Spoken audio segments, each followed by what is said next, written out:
Hello students, मैं अंजलि पयाल स्वागत करती हूँ आपका आईसीटी वर्चुअल क्लास में। कैसे हैं आप सब लोग? उम्मीद करती हूँ आप सब लोग अच्छे होंगे और अपनी लाइफ में कुछ बहुत बेहतर कर रहे होंगे। आज हम बात कर रहे हैं क्लास 10th के साइंस की, और जिसमें हम चैप्टर पढ़ रहे थे मेटल्स एंड नॉन मेटल्स, यानी धातु और अधातु। ठीक है, धातु और अधातुओं में हमने धातुओं के और अधातुओं के फिजिकल प्रॉपर्टीज यानी भौतिक गुणों के बारे में बात की थी। हमने भौतिक गुणों को पढ़ा था कि धातुओं और अधातुओं में कौन कौन से भौतिक गुण पाए जाते हैं, और उन भौतिक गुणों के आधार पर हमने क्या किया था, दोनों में अंतर स्पष्ट किया था। साथ ही हमने क्या देखा था, मेटल्स की जो केमिकल प्रॉपर्टीज होती है, रासायनिक गुण मेटल्स में, धातु में क्या क्या होते हैं वो हमने देखे थे। जिसमें हमने क्या पढ़ा था, अलग अलग सब्सटेंसेस के साथ, कंपाउंड्स के साथ जो धातु है उसकी रिएक्शन करवाई थी, और फिर हमने देखा था रिएक्शन करने के या अभिक्रिया के फलस्वरूप कौन से उत्पाद बनते हैं। ठीक है, तो एक बार मैं क्विक रिवाइज करवा देती हूँ आपको मेटल्स और नॉन मेटल्स को। तो धातुएं आपकी क्या थी, जितनी भी चीजें चमकदार होंगी। जब हमने कहा था कि हमारे पास कुछ नेचुरली अकरिंग एलिमेंट्स हैं और हम उन एलिमेंट्स को मेटल्स और नॉन मेटल्स में, तत्वों को धातु और अधातु में विभाजित करेंगे, तो धातुएं कौन सी होंगी, हमने कहा कि जो दिखने में चमकदार होंगी। ठीक है, और क्या होंगी, जिनमें अलग शाइन होगी। चमकदार होने का मतलब क्या है, वो शाइनी होंगे, उनकी सरफेस जो होगी वो लाइट को क्या करेगी, रिफ्लेक्ट करेगी, तभी तो वो कैसे दिखाई देंगे, चमकदार दिखाई देंगे। उसके बाद हमने क्या बोला कि वो गुड कंडक्टर होंगे, यानी अच्छे सुचालक होंगे। किसके, विद्युत और ऊष्मा के, इलेक्ट्रिसिटी और हीट के क्या होंगे, गुड कंडक्टर्स होंगे। साथ ही हमने क्या बोला कि जनरली ज्यादातर जो एलिमेंट्स होंगे या ज्यादातर जो धातुएं होंगी वो कैसी होंगी, कठोर होंगी और ठोस अवस्था में आपको मिलेंगी। यहाँ पे आपने दोनों में एक्सेप्शनल केस भी देखा था। साथ ही आपने क्या बोला कि वो आघातवर्ध होंगी, यानी जब उनको पीटा जाएगा तो क्या होंगी, वो थिन शीट में कन्वर्ट हो जाएंगी। और क्या बोला था आपने कि डक्टिलिटी का गुण उनमें पाया जाता है, यानी तन्य होती हैं धातुएं, और उनको खींचने पर या प्रेशराइज करने पर क्या होता है, उनकी पतली पतली तार बनाई जा सकती है। साथ ही आपने क्या बोला, जो आपकी धातुएं होती हैं वो कैसी होती है, उनका जो मेल्टिंग और बॉइलिंग पॉइंट होता है, यानी गलनांक और क्वथनांक, वो बहुत ज्यादा होता है, यानी वो बहुत ज्यादा टेम्परेचर देने पर पिघलते हैं, या फिर अगर उनको क्या करना है, गैसेस स्टेट में उनका कन्वर्जन करना है, तब भी बहुत ज्यादा टेम्परेचर देना पड़ेगा। इतनी बात आपने किसकी की थी, धातुओं की थी, और आपने कहा था कि ये गुण जिस भी तत्व में पाए जा रहे हैं उसको हम किस कैटेगरी में रखेंगे, धातु की यानी मेटल की कैटेगरी में रखेंगे। अब जब हमने बात की थी अधातु, तो हमने क्या कहा था, अ का मतलब होता है नहीं, धातु, यानी जो धातु नहीं है। तो जो धातु नहीं है, तो धातु कौन सी नहीं होगी, जो चमकदार नहीं है, जिसमें आघातवर्ध का गुण नहीं है, साथ ही जो गुड कंडक्टर नहीं है, यानी क्या है, कुचालक है। ओके, साथ ही अतन्य है, या आप क्या बोलेंगे कि जिसकी तार नहीं बनाई जा सकती है, और क्या कहेंगे, जिनका मेल्टिंग और बॉइलिंग पॉइंट क्या है, लो है। साथ ही आपने क्या बोला है कि इनमें अपनी कोई चमक नहीं है, यानी ये डल है अपीयरेंस में। ओके, तो इतनी जो प्रॉपर्टीज हैं वो किस में आ जाएंगी, अधातुओं में आ जाएंगी। और जब आपको अंतर स्थापित करने के लिए कहा जाएगा या दोनों में डिफरेंस लिखने के लिए कहा जाएगा, तो आप क्या करेंगे, एक साइड आप मेटल्स की सारी प्रॉपर्टीज लिख देंगे और उसकी विपरीत प्रॉपर्टीज जो होंगी, विपरीत गुण जो होंगे, वो दूसरी साइड नॉन मेटल में लिख देंगे। ओके, तो आपने अंतर स्थापित कर दिया। यहाँ पर आपने कार्बन को देखा था कि नॉन मेटल कार्बन एक होती है, अधातु होती है, लेकिन क्या होती है, कार्बन अलग अलग फॉर्म्स में पाई जाती है, और इन्हीं फॉर्म्स को, इन्हीं रूपों को क्या कहा जाता है, कार्बन के अपर रूप कहा जाता है, या एलोट्रॉप्स भी कहा जाता है। ओके, और आपने क्या बोला था कि जब भी आपको क्वेश्चन पूछा जाएगा क्या, कि कौन सी ऐसी अधातु है जो विद्युत और ऊष्मा की सुचालक है, क्या कहा मैंने, कौन सी ऐसी अधातु है। पहले आपने क्या कहा कि अधातुएं क्या होती है, कुचालक होती हैं, किसकी, ऊष्मा और इलेक्ट्रिसिटी यानी विद्युत की। ठीक है, लेकिन आप यहाँ पर एक्सेप्शनल केस पढ़ते हैं किसका, कार्बन का। तो कौन सी ऐसी अधातु है जो ऊष्मा और विद्युत की सुचालक है, तब आप कहते हैं कार्बन है। और कार्बन की कौन सी फॉर्म, कार्बन की ग्रेफाइट फॉर्म आपकी क्या होती है, विद्युत की सुचालक होती है। और जब आप कोल की बात करते हैं, कोयले की बात करते हैं, तो वो क्या होती है, ऊष्मा की सुचालक होती है। ओके। वहीं आप जब मैलिएबिलिटी की बात करते हैं, आप कहते हैं कि अधातुएं आघातवर्धन नहीं होती, यानी जब इनको पीटा जाता है, या आप कह रहे थे कि किसी भारी वस्तु या जैसे हथौड़ी की मदद से इनको पीटा जाएगा तो इनमें भंगुरता का गुण होता है, तो क्या हो जाएंगी, टूट जाती हैं, या इनका चूरा हो जाता है, पाउडरी मास में कन्वर्जन हो जाता है, ये आप कहते हैं।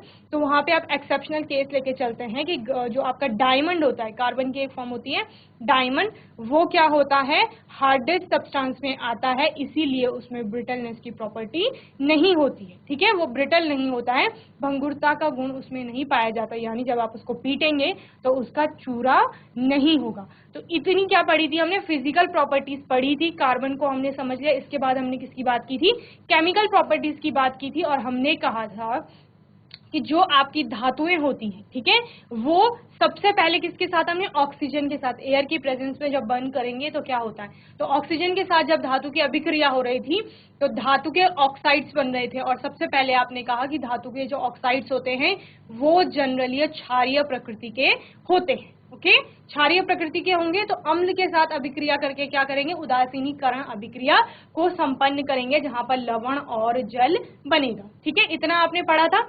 फिर आपने क्या कहा कि कुछ तो ऐसे धातु के ऑक्साइड्स होते हैं वो जो क्षारीय प्रकृति के साथ अम्लीय प्रकृति भी दिखाते हैं, यानी वो सिर्फ अम्ल के साथ नहीं बल्कि क्षार के साथ भी अभिक्रिया करेंगे, तब भी उदासीनीकरण अभिक्रिया देंगे। और ऐसे ऑक्साइड्स को, ऐसे धातु के ऑक्साइड्स को, मेटल ऑक्साइड को आपने एम्फोटेरिक ऑक्साइड्स नाम दिया था, जहां पर आपने एल्यूमिनियम का ऑक्साइड और जिंक ऑक्साइड का एग्जाम्पल देखा था कि ये क्षारीय और अम्लीय प्रकृति दोनों दिखाते हैं। सेकेंड, आपने केमिकल प्रॉपर्टी की बात की थी कि जब धातु कोई पानी के साथ अभिक्रिया करता है तो क्या बनता है, आपने कहा कि धातु का ऑक्साइड बनेगा, साथ में हाइड्रोजन गैस इवॉल्व होगी, ठीक है।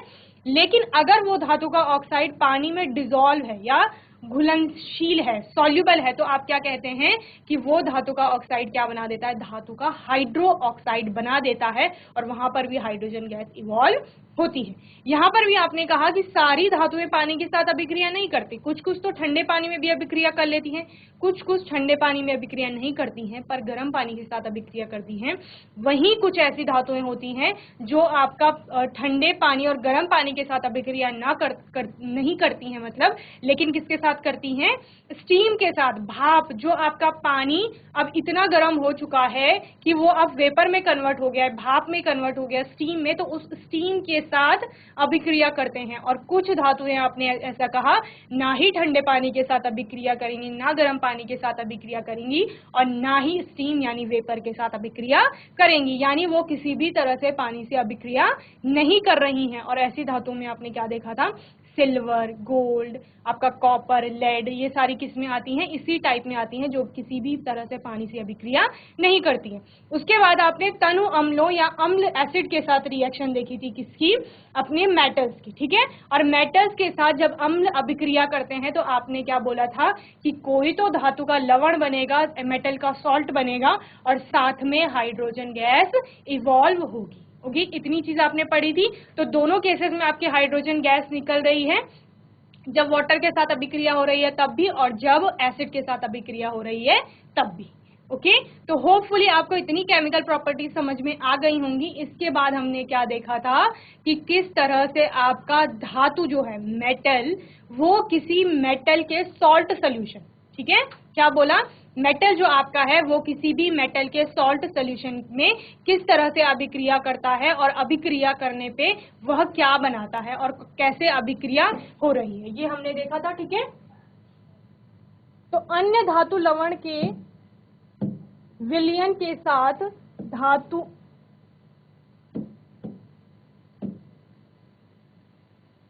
लवण के साथ धातुएं किस प्रकार से अभिक्रिया करती हैं। जैसे मैंने आपका एग्जांपल बताया था कि ए आपका कोई क्या है, मेटल है, यानी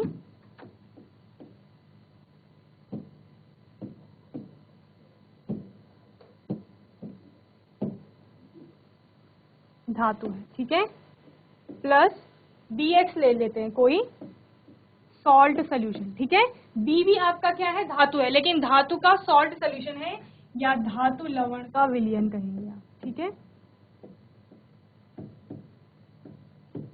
जहां पर धातु कौन कौन सी है आपकी, ए भी धातु है और बी भी धातु है, ठीक है। ए और बी आपकी क्या है, धातुएं हैं। तो आपने क्या बोला, जब आप ए को, ए आपकी एक धातु है, इसको आप बी एक्स, बी क्या है आपका, धातु है, एक्स क्या बता रहा है आपका कि ये धातु का लवण सोल्यूशन है, विलयन है, धातु का लवणीय विलयन है या मेटल का सॉल्ट सोल्यूशन है। इस मेटल के सॉल्ट सोल्यूशन में जब आप इस वाली मेटल को ऐड करेंगे, ठीक है, ए को आप बी के सॉल्ट सोल्यूशन में ऐड कर रहे हैं, तो क्या होगा, तो हम देखते हैं कि यहाँ पर ए जो है वो बी को उसके सॉल्ट सोल्यूशन से हटा देती है। क्या बोला हमने, ए जो है ये बी को हटा देगी, अलग कर देगी, तो बी अलग आ गया और जहां पर बी था वहां पर ए आ जाएगा, ठीक है। तो क्या हो जाएगा आपका, ए एक्स हो जाएगा, ये अपना कोई सॉल्ट सोल्यूशन बना देगा। तो ये कैसे हुआ, ठीक है, आप कह रहे हैं कि तीन फ्रेंड्स हैं आपस में, इन दोनों में बहुत ज्यादा अच्छी बॉन्डिंग है, ठीक है, ये एक साथ बैठे हुए हैं, लेकिन ए जब आता है, ए क्या करता है, अपनी ताकत से, अपनी स्ट्रेंथ दिखा करके बी को हटा देता है, जिस सीट पर वो बैठे हुए थे वहां से बी को हटा देता है। तो वो बी को कब हटा पाएगा, जब आपका ए क्या होगा, ज्यादा स्ट्रांग होगा बी से, ठीक है, ए ज्यादा ताकतवर होगा बी से, तभी तो वो बी को हटा रहा है, ठीक है। तो यहाँ पर हमने बोला इस रिएक्शन में क्या समझ में आता है कि ए जो था वो बी से ज्यादा स्ट्रांग था, समझ रहे हैं, ए स्ट्रांग है, ताकतवर है, इसीलिए वो बी को क्या कर पा रहा है, विस्थापित कर पा रहा है या डिस्प्लेस कर पा रहा है, ठीक है। तो यहाँ पर हम स्ट्रेंथ की बात नहीं करेंगे या ताकत की या स्ट्रांग होने की बात नहीं करेंगे, बल्कि किसकी बात करेंगे, क्रियाशीलता की बात करेंगे, या क्या कहेंगे, रिएक्टिविटी कहेंगे, ठीक है। और आप क्या कहेंगे कि A is more reactive than B, यानी A B से ज्यादा क्रियाशील है, इसीलिए क्या कर रहा है, A B को उसके सॉल्ट सोल्यूशन से विस्थापित कर पा रहा है, ठीक है। ये तो कब हो गया, जब आपका A ज्यादा रिएक्टिव है B से, A क्या है, ज्यादा ताकतवर बोल रहे हैं ना, तो A ज्यादा ताकतवर है B से, तब हो रहा है। लेकिन अगर दूसरा केस होता, A कम ताकतवर होता है या A लेस रिएक्टिव होता है देन B, तब क्या होता, तब ऐसा कुछ नहीं होता और ये रिएक्शन नहीं हो पाती, मतलब आपका जो ये इसको क्या कर रहा था, डिस्प्लेस कर रहा था, विस्थापित कर रहा था, अब नहीं कर पाएगा, क्यों, क्योंकि अब B की स्ट्रेंथ ज्यादा हो गई है। अब हमने क्या बोला, B ज्यादा ताकतवर हो गया है, तो अब B ज्यादा ताकतवर है, तो जो ज्यादा स्ट्रांग होगा वही तो सीट पर बैठा रहेगा। सीट का एग्जांपल लिया हमने कि सीट पे बैठे हुए, तो जो ज्यादा स्ट्रांग है वही सीट पर बैठा रहेगा। तो B की स्ट्रेंथ ज्यादा है, B ज्यादा ताकतवर है A की तुलना में, सिर्फ हम इन दोनों की बात कर रहे हैं अभी, ठीक है। A की तुलना में B ज्यादा ताकतवर है, तो B क्या रहेगा, सीट पे बैठा हुआ रहेगा। तो अभी BX ऐसे ही रहेगा और A ऐसे ही रहेगा, यानी ये रिएक्शन आगे फॉरवर्ड नहीं हो पाएगा, ओके। तो क्या समझ में आता है हमें कि जब अभिक्रियाशील धातु अपने से कम अभिक्रियाशील, अपने से कम इस केस में बता रहे थे हम, ठीक है, ये आपकी अभिक्रियाशील धातु है, ये B जो है इसकी तुलना में, A की तुलना में कम क्रियाशील था, तो क्या बोला, अभिक्रियाशील धातु अपने से कम अभिक्रियाशील धातु को उसके यौगिक के विलयन या गलित अवस्था से क्या कर देती है, विस्थापित कर देती है, ठीक है। कैसे किया था विस्थापित, इससे पहले वाली जो आपने क्या देखी थी, रिएक्शन देखी थी, जहां पर आपने बोला ये AX आ गया और B आ गया, ठीक है। तो A क्या था, ज्यादा क्रियाशील था, तो जब उस ज्यादा अभिक्रियाशील धातु को कम अभिक्रियाशील धातु के लवणीय विलयन में डाला जाएगा, सॉल्ट सोल्यूशन में डाला जाएगा, तो ये ज्यादा अभिक्रियाशील धातु क्या करेगी, अपने से कम अभिक्रियाशील धातु को उसके सॉल्ट सोल्यूशन से विस्थापित कर देगी और स्वयं का कोई सॉल्ट सोल्यूशन यानी लवणीय विलयन बना देगी, ठीक है। इतना हमने पढ़ा था।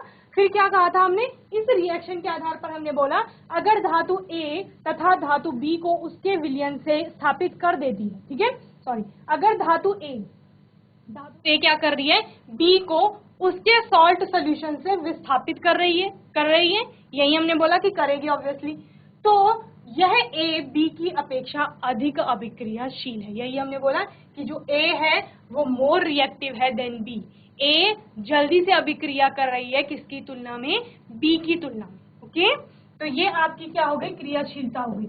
यानी इससे आप क्या समझे कि अगर किसी ज्यादा अभिक्रियाशील धातु को, ठीक है, कोई भी हो सकती है। जब आप दो धातुओं की तुलना करेंगे, यानी एक कोई धातु लेंगे और दूसरा धातु का लवणीय विलयन लेंगे, ठीक है, तो उस केस में क्या होगा, जिस धातु को आप ऐड कर रहे हैं अगर वह ज्यादा अभिक्रियाशील है किसकी तुलना में, जो आपका धातु का लवणीय विलयन है उसमें जो धातु प्रेजेंट है, ठीक है, उससे ज्यादा अभिक्रियाशील है, तो इस केस में आपका क्या होगा कि जो धातु आप ऐड करेंगे वो उसको डिस्प्लेस कर देगी, हटा देगी वहां से। क्यों? क्योंकि वो कम अभिक्रियाशील है, ओके, इसकी तुलना में। लेकिन अगर जिस धातु को आप ऐड कर रहे हैं वो धातु के जो लवणीय विलयन है उसमें प्रेजेंट धातु की तुलना में कम अभिक्रियाशील है, तो फिर वह विस्थापित नहीं कर पाएगी, जिसमें हमने दूसरा केस देखा था, इसी में इससे पहले वाला एग्जांपल देखा, जहां पर हमने क्या बोला कि जो आप धातु ऐड कर रहे हैं, ए अगर क्या हो जाएगी, कम अभिक्रियाशील हो जाएगी बी के कंपैरिजन में, फिर ये नहीं बनेगा, AX नहीं बनेगा, फिर BX ही रहेगा और A ही रहेगा। ओके, इतनी चीजें आपको समझ में आ गई थी। और अगर आपका कोई डाउट है, कोई क्वेश्चन है, कुछ अभी भी आपको नहीं समझ में आ रहा है तो आप पूछ सकते हैं, ठीक है। तो इतना हमने लास्ट सेशन में भी पढ़ लिया था अपना। फिर यहाँ से क्या क्वेश्चन आता है, आपका क्वेश्चन आता है कि जो आपने बताया कि धातु को धातु लवण से क्या करना है, विस्थापित करना है, ठीक है। तो कैसे, हमें कैसे पता लगेगा कि कौन सी धातु कम अभिक्रियाशील है और कौन सी कम है, ठीक है। तो वो हमें पता चलता है सक्रियता श्रेणी से, ठीक है।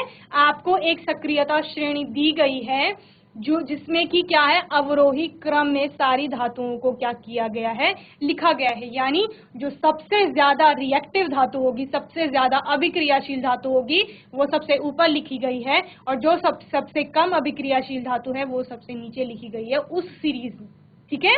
अवरोही क्रम का मतलब क्या है, घटते हुए क्रम में लिखा गया है। घटते हुए किसके, घटते हुए अभिक्रियाशीलता के, रिएक्टिविटी के डिक्रीजिंग ऑर्डर में सभी धातुओं को लिखा गया है उस श्रेणी में, और उसे क्या नाम दिया गया है, सक्रियता श्रेणी नाम दिया गया है। और उस सक्रियता श्रेणी के आधार पर आप बताएंगे कि कौन सी धातु किस धातु के लवणीय विलयन से उस धातु को डिस्प्लेस कर पाएगी या विस्थापित कर पाएगी, ठीक है। GIC Joshimath, GGIC Ajabpur. बच्चों आवाज आ रही है आपको, हैंड रेज करिए, आवाज आ रही है तो ओके। तो सक्रियता श्रेणी बच्चों समझ में आ गया, सक्रियता श्रेणी क्या है। अब हम देखते हैं सक्रियता श्रेणी में कौन कौन से आपके मेटल्स लिखे हुए हैं, ठीक है। तो ये आपकी सक्रियता श्रेणी है, order of reactivity of metal, ठीक है, जहां पर आपको बताया गया है कि कौन सी धातु रिएक्टिव है, कौन सी लेस रिएक्टिव है और कौन किसकी तुलना में कहां पर स्थित है। तो यहाँ पर क्या होता है, हाइड्रोजन से ऊपर, यहाँ हाइड्रोजन है आपका, इससे ऊपर जितनी आपकी धातुएं हैं वो सारी लगभग क्या है, ज्यादा अभिक्रियाशील है। और इस हाइड्रोजन से नीचे आपके जितने भी मेटल्स लिखे गए हैं वो क्या है, कम अभिक्रियाशील है। मोर रिएक्टिव का मतलब क्या है, अधिक अभिक्रियाशील, ओके। और यहाँ पर मोस्ट रिएक्टिव में आपका पोटेशियम आता है, क्योंकि ये सबसे ज्यादा अभिक्रियाशील होता है, और आप कहते हैं कि ये पानी के संपर्क में आने पर भी क्या कर रहा था, आग पकड़ रहा था, इसीलिए इसको क्या किया जा रहा था, केरोसिन में स्टोर करके रखा जा रहा था। साथ ही हमने क्या पढ़ा था कि सोडियम भी पानी के संपर्क में आता है तो आग पकड़ लेता है, और ये किस वजह से हो रहा था, एक्सोथर्मिक रिएक्शन हो रही थी वहां पे। जब हमने क्या बोला था कि पानी के संपर्क में सोडियम पोटेशियम जैसी धातुएं आती हैं तो बहुत ज्यादा हीट एनर्जी इवॉल्व होती है, और साथ में कौन सी गैस निकलेगी जब पानी से अभिक्रिया होगी, हाइड्रोजन गैस निकलेगी, और वो हाइड्रोजन गैस ज्यादा एनर्जी के इवॉल्व होने के कारण आग पकड़ लेती है, ठीक है, ये हमने बोला। तो ये मोस्ट रिएक्टिव, ये क्या हो रहा है, डिक्रीज हो रही है आपकी रिएक्टिविटी, यानी आपका यहाँ बढ़ते हुए घटते हुए क्रम में इनको लिखा गया है। मतलब कि जो पोटेशियम है वो सबसे ज्यादा रिएक्टिव है, और जब यहाँ गोल्ड की बात करेंगे तो वो सबसे कम क्या हो जाएगी, रिएक्टिव हो जाएगी, सबसे कम अभिक्रियाशील हो जाएगी। अब क्या होता है, जब सॉल्ट सोल्यूशन आप लेंगे किसी भी मेटल का, यानी किसी धातु का लवणीय विलयन लेंगे और उसमें धातु को ऐड करेंगे तो वो कैसे डिस्प्लेस करेगा। तो हमने कहा जो ज्यादा रिएक्टिव या ज्यादा अभिक्रियाशील क्रियाशील धातुएं हैं वो अपने से कम क्रियाशील धातु को उसके धातु के सॉल्ट सॉल्यूशन से डिस्प्लेस कर देंगी या विस्थापित कर देंगी, ठीक है। तो ज्यादा रिएक्टिव, जैसे हमने बोला कि पोटेशियम को अगर सोडियम के सॉल्ट सॉल्यूशन में डाला जाएगा तो क्या पोटेशियम सोडियम को डिस्प्लेस कर पाएगा, कर पाएगा। क्यों? क्योंकि हम बोल रहे हैं कि पोटेशियम क्या है आपका, सोडियम से ज्यादा रिएक्टिव है। ठीक है, जो रिएक्टिविटी है पोटेशियम की वो सबसे ज्यादा है, यानी पोटेशियम क्या कर सकता है, इन सबको डिस्प्लेस कर सकता है। या आप नॉर्मल लैंग्वेज में क्या कहेंगे कि सक्रियता श्रेणी में जो ऊपर है, ठीक है, और अपने से नीचे आने वाले, उसके नीचे जितने भी क्या है मेटल्स हैं, धातुएं हैं, उनको आसानी से डिस्प्लेस कर देगा, यानी पोटेशियम इन सबको डिस्प्लेस कर देगा।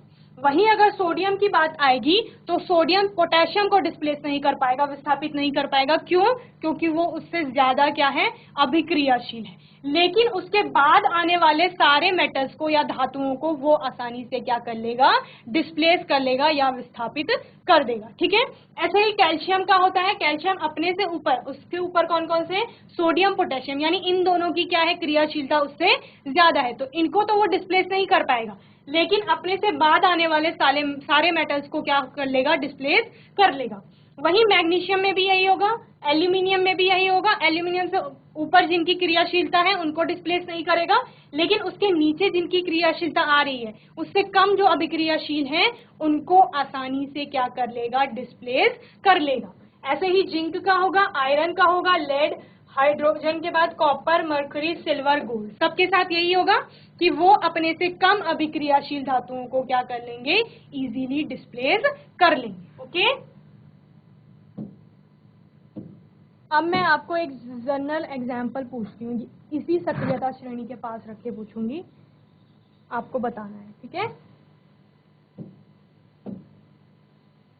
मैंने क्या कहा कि जो ज्यादा अभिक्रियाशील धातु होंगी इस सक्रियता श्रेणी के आधार पर वो अपने से नीचे आने वाले जो मेटल्स हैं, यानी अपने से कम अभिक्रियाशील धातुएं हैं, उनको डिस्प्लेस कर पाएंगे। ठीक है, और अगर उनसे ज्यादा अभिक्रियाशील है तब डिस्प्लेस नहीं कर पाएंगे। तो यहाँ पर मैं एग्जांपल ले रही हूँ जिंक का। हमने कहा जिंक को आप किसमें ऐड करोगे, आयरन का कोई सॉल्ट सोल्यूशन है।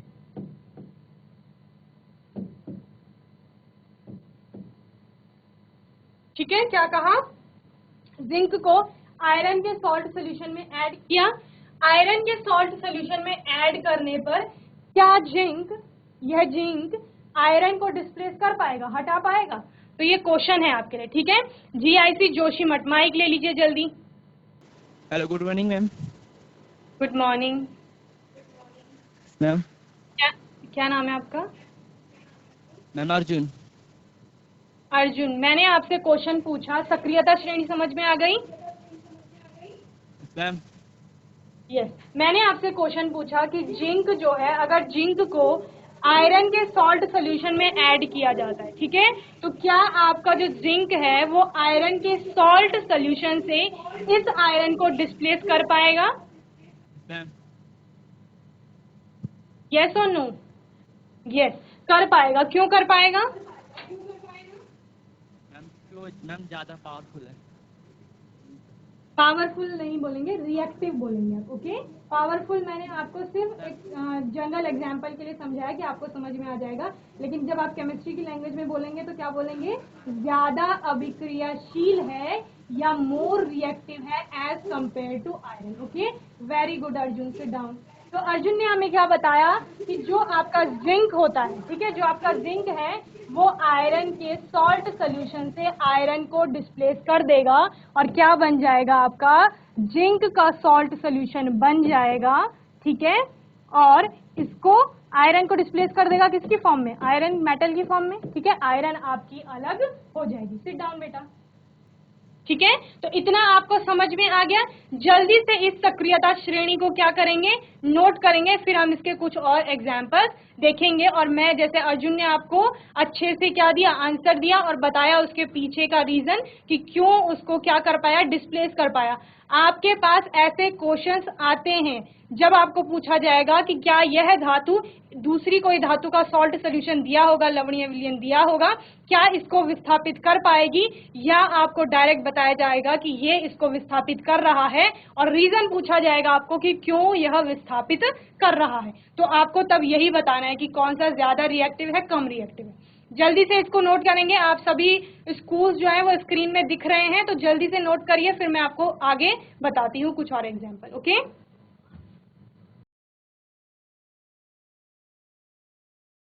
GGIC खेती खान, आपको आवाज आ रही है बच्चों? हैंड रेज करिए अभी आपको आवाज आ रही है तो।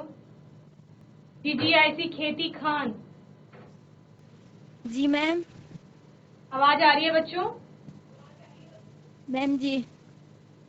ओके, अभी आपसे क्वेश्चन पूछेंगे, जल्दी से सक्रियता श्रेणी को नोट करिए, फिर आपसे क्वेश्चन पूछा जाएगा। ओके, मैम जी।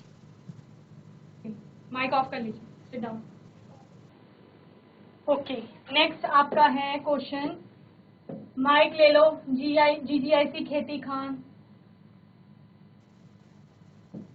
नेक्स्ट क्वेश्चन है आपका कि कॉपर को, ठीक है, कॉपर आपकी क्या है, धातु है, ठीक है, यहाँ है आपका कॉपर। रिएक्टिविटी सीरीज आपके सामने ही है, उसी के आधार पर मैं आपको बता रही हूँ और क्वेश्चन पूछ रही हूँ, ठीक है। मैंने कहा कॉपर आपकी धातु मेटल है और इसको आप जिंक के, ठीक है, जिंक के सॉल्ट सॉल्यूशन में ऐड करेंगे, लवणीय विलयन में ऐड करेंगे और इस कॉपर को जिंक के सॉल्ट सॉल्यूशन में ऐड करने पर क्या यह कॉपर इस जिंक को विस्थापित कर पाएगा? ये हमारा क्वेश्चन है, बताइए। कॉपर जिंक को विस्थापित कर पाएगी? जी कर पाएगी। क्यों कर पाएगी मैम? क्योंकि जिंक कॉपर से ज्यादा रिएक्टिव है। आप बोल रहे हैं जिंक कॉपर से ज्यादा रिएक्टिव है। जिंक ज्यादा रिएक्टिव है, नॉर्मल जो लैंग्वेज हम यूज कर रहे थे कि जिंक ज्यादा पावरफुल है, ये ज्यादा पावरफुल है इसके कंपैरिजन में, तो क्या यह इसको डिस्प्लेस कर पाएगा? मैम जी। बताओ। मैं ये सॉल्ट सोल्यूशन आप खुद को मान लीजिए, आप हो, जिंक आपका फ्रेंड है जो कि ज्यादा पावरफुल है, ठीक है। दूसरा आपका कोई फ्रेंड है कॉपर जो कम पावरफुल है या कम उसकी स्ट्रेंथ है, तो क्या यह कम स्ट्रेंथ वाला ज्यादा स्ट्रेंथ वाले को हटा पाएगा आपके पास से?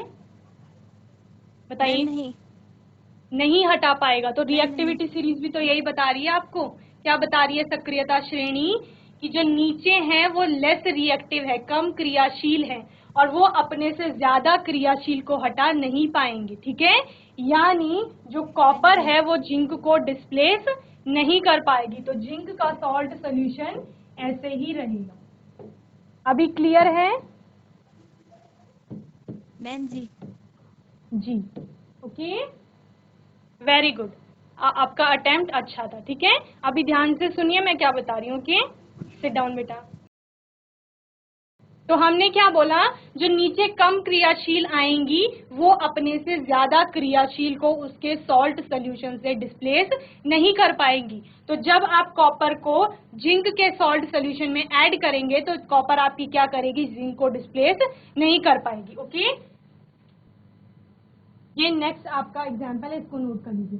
क्या कहा गया है, कॉपर का सॉल्ट सोल्यूशन है, उसमें आयरन को ऐड किया गया है, ठीक है। कॉपर के सॉल्ट सोल्यूशन में क्या किया गया है, कॉपर के सॉल्ट सोल्यूशन में आयरन को डाला गया है, ठीक है। तो आयरन क्या है आपका, ज्यादा ऊपर आ रहा है, मतलब क्या है, ज्यादा रिएक्टिव है, ठीक है, एज कंपेयर टू कॉपर। तो क्या कर लेगा ये, इस कॉपर को क्या कर लेगा, डिस्प्लेस कर लेगा और अपना सॉल्ट सोल्यूशन बना देगा। आयरन आपका ऊपर आता है सक्रियता श्रेणी में कॉपर से, ठीक है। या आप क्या कहेंगे कि आपका जो आयरन है वो मोर रिएक्टिव है एज कंपेयर टू कॉपर, ठीक है। इसलिए क्या कर रहा है, वो कॉपर को डिस्प्लेस कर रहा है, विस्थापित कर रहा है उसके सॉल्ट सोल्यूशन से, और आयरन खुद का क्या बना रहा है, सॉल्ट सोल्यूशन बना रहा है। जल्दी से इसको नोट कर लीजिए।